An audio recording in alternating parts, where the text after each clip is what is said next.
அமெரிக்க அதிபர் டொனால்ட் டிரம்பின் முன்னாள் நெருங்கிய நண்பரும் இந்நாள் விரோதிகமான எலன் மாஸ்க் புதிய அரசியல் கட்சியை தொடங்கியுள்ளார். அமெரிக்கா கட்சி அமெரிக்கா பார்ட்டி என அதற்கு பெயர் வைக்கப்பட்டுள்ளது.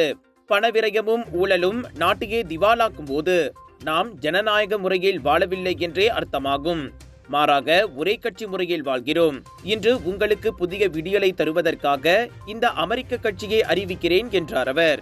டெஸ்லா, ஸ்பேஸ் எக்ஸ் மற்றும் எக்ஸ் தளத்தின் உரிமையாளரும் உலகமகா கோடீஸ்வரருமான எலன் மாஸ்க் சில மாதங்களுக்கு முன்பு வரை டிரம்பின் அறிவிக்கப்படாத வலதுகரமாக வலம் வந்தார். 2024 அதிபர் தேர்தலின் போது டிரம்ப் பிரச்சாரங்களுக்கு கோடிக்கணக்கான டாலர்களை கொட்டி இறைத்து கடைசியில் வெற்றி பெறவும் வைத்தார்.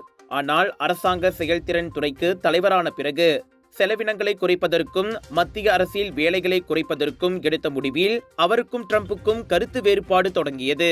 பின்னர் சர்ச்சைக்குரிய வரி மசோதாவுக்கும் எலன் மாஸ்க் கடும் எதிர்ப்பு தெரிவித்தார். இதனால் இருவரும் வெளிப்படையாகவே எக்ஸ் தளங்களில் மோதிக்கொண்டனர். ஆக கடைசியாக எலன் மாஸ்கின் நிறுவனங்களுக்கான அரசாங்க மானியங்களை நிறுத்துவேன் என்றும் தேவைப்பட்டால் சொந்த நாடான தென் ஆப்பிரிக்காவுக்கே அவரை நாடு கடத்துவேன் என்றும் டிரம்ப் மிரட்டியிருந்தார். இந்நிலையில் மாஸ்க் கட்சி தொடங்கி உள்ளதால் டிரம்பின் கோபம் மேலும் உச்சத்திற்கு சென்று அதிரடி நடவடிக்கையில் இறங்குவார் என ஐயுறப்படுகிறது. டாக்டர் அப்பாராவ் சன்னாசையின் த ரப்பர் எஸ்டேட் பாய், பால்வெட்டியின் மகன், பல்கலைக்கழக விரிவுரையாளரான சுயசரிதை. இவரின் மகள் டாக்டர் நிஷாந்தி அப்பாராவ் கைவண்ணத்தில் உருவான டிவினிட்டி இன் டைவர்சிட்டி 108 இந்து தெய்வங்களின் சுருக்க கதை. தந்தை மகள் படித்திருக்கும் இந்த சிறப்புமிகு நூல்களை உடனே வாங்கி படியுங்கள்.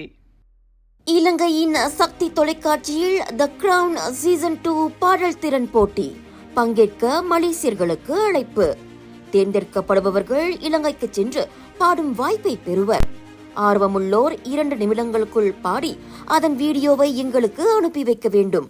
வீடியோவுடன் உங்களின் சுய விவரங்கள் மற்றும் பதிவு பாரத்தையும் பூர்த்தி செய்து கூகுள் லிங்க் இணைப்பை வணக்க மலேசியாவின் மின்னஞ்சல் முகவரிக்கு அனுப்ப வேண்டும்.